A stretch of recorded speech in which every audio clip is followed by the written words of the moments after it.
gonna be some changes made. I can't keep on doing what I've been doing these days. Better figure out something, things are looking great. There gonna be some changes made. Our next speaker made history in congressional politics, Congressman Bill Foster. Bill.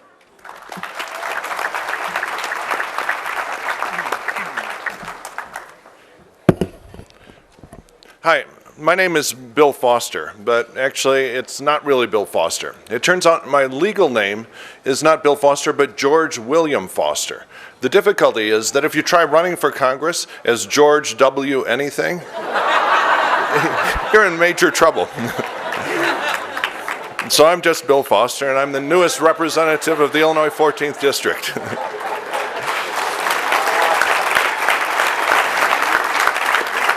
Thank you.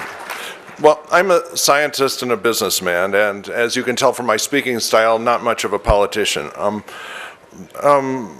As a scientist, I worked at Fermi National Laboratory for 22 years doing advanced research. I was involved in the discovery of the top quark, the heaviest known form of matter, and the latest of the giant machines at Fermilab was one that I invented, and I led the teams that built it.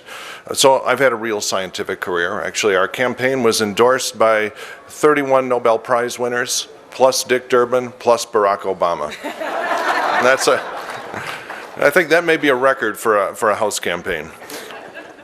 I was also a businessman. When I was 19 years old, my little brother and I started a company in our basement, and that company now makes about 70% of the theater in the world.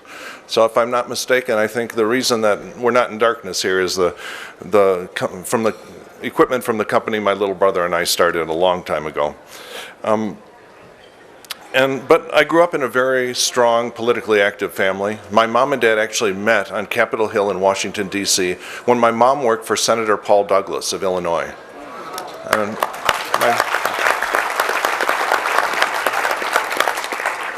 my father was a civil rights lawyer who wrote a lot of the enforcement language behind the Civil Rights Act of 1964. So I have a strong recessive gene for political activism, or perhaps maybe adult onset political activism. Because during the 25 years I was in science and in business, I had the experience of reading a newspaper, and you read it and you get angry at the way our government isn't working, and then at the end of it you fold up the newspaper and you go back to work for the day. But after reading the particular escapades of the Bush administration and of their supporters, when my youngest child went off to college, I said, okay, that's it, I'm becoming politically involved. And my campaign against Jim Oberweis had support from all over Illinois.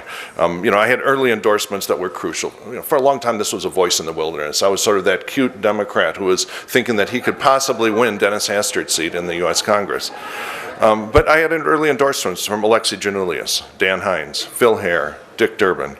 But perhaps my favorite one was from Mayor Jim Burke, the mayor of Ronald Reagan's hometown of Dixon, Illinois, who it turns out is a Democrat and somewhat of a lefty.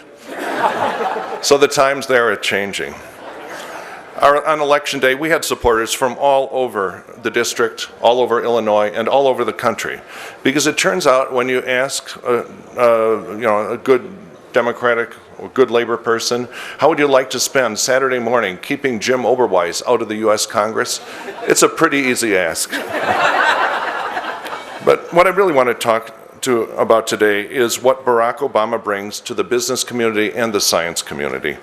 In a word, it is competence. Barack Obama will bring competence back to the presidency of the United States.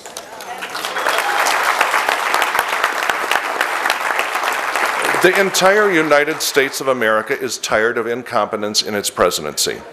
Any businessman can tell you the incredible financial harm that is done to a company when its reputation is destroyed.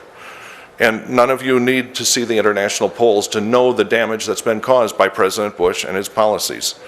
And any businessman can tell you the financial harm that is being done today to the United States because of President Bush's incompetent policies.